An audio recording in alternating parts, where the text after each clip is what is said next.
Bonjour tout le monde, j'espère que vous allez bien et soyez les bienvenus sur ma chaîne. Aujourd'hui, on va faire une vidéo sur la mauvaise haleine. Êtes-vous concerné par la mauvaise haleine? Si oui, la vidéo est pour vous. Beaucoup de gens souffrent de la mauvaise haleine. Tout d'abord, il faut savoir que ce problème est dû à plusieurs raisons.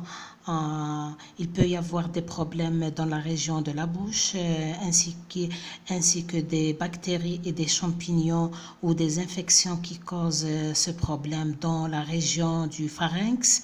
Une infection virale ou une infection bactérienne. Bien sûr, le problème peut être dans l'estomac qui est causé par la fermentation des sucs gastriques. Il peut s'agir d'une manifestation d'une maladie qui nécessite un traitement. C'est peut-être la cause de ce problème, de la mauvaise haleine. Par conséquent, cette odeur disparaîtra avec le traitement et elle est le plus souvent la cause de la mauvaise haleine, bien sûr. Les causes les plus fréquentes de la mauvaise haleine sont une mauvaise hygiène de la bouche et des dents. Dans ce cas, les bactéries prolifèrent sur les dents, les gencives et la langue. Notre cause, bien sûr, de la mauvaise haleine, bien sûr, les caries, les abcès dentaires, la gingivite et les aftes, bien sûr. Avoir bien sûr une mauvaise haleine peut aussi provenir de diverses sources, par exemple l'alimentation et la consommation excessive de protéines, par exemple d'ail, d'oignons, d'alcool, exemple la consommation de tabac. La sécheresse de la bouche, une infection ORL, une infection digestive, le diabète aussi, la maladie rénale chronique aussi. Et pour résoudre bien sûr ce problème, on a des notes à citer. Exemple, nettoyer la bouche des restes de nourriture avant le coucher, ainsi que nettoyer bien la langue. Pendant le sommeil, la salive est presque absente la nuit et donc ces résidus fermentent dans la bouche et conduisent à une odeur désagréable, bien sûr. D'où le traitement avec la médecine verte.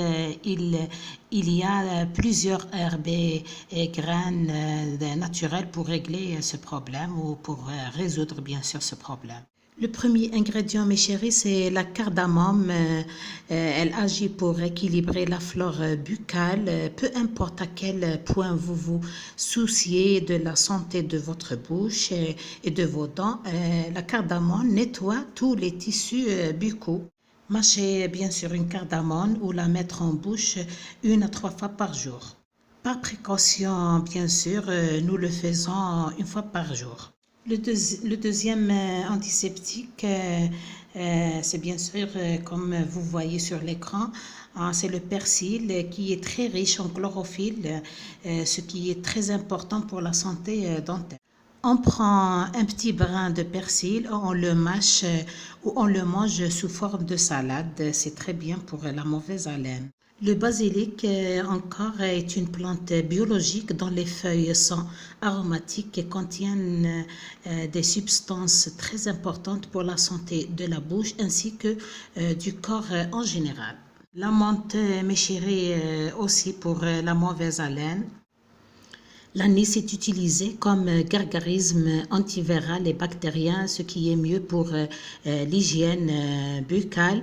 L'anis nettoie des virus, nettoie des champignons, mais il maintient la flore buccale.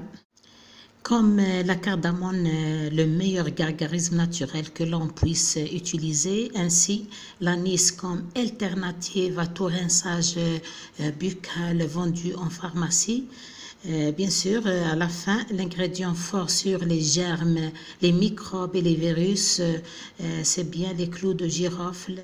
Ce sont les puissantes vertus antiseptiques du clou de girofle qui sont devenues sa force en phytothérapie, notamment en cas d'infection virale, de prévention des maladies infectieuses.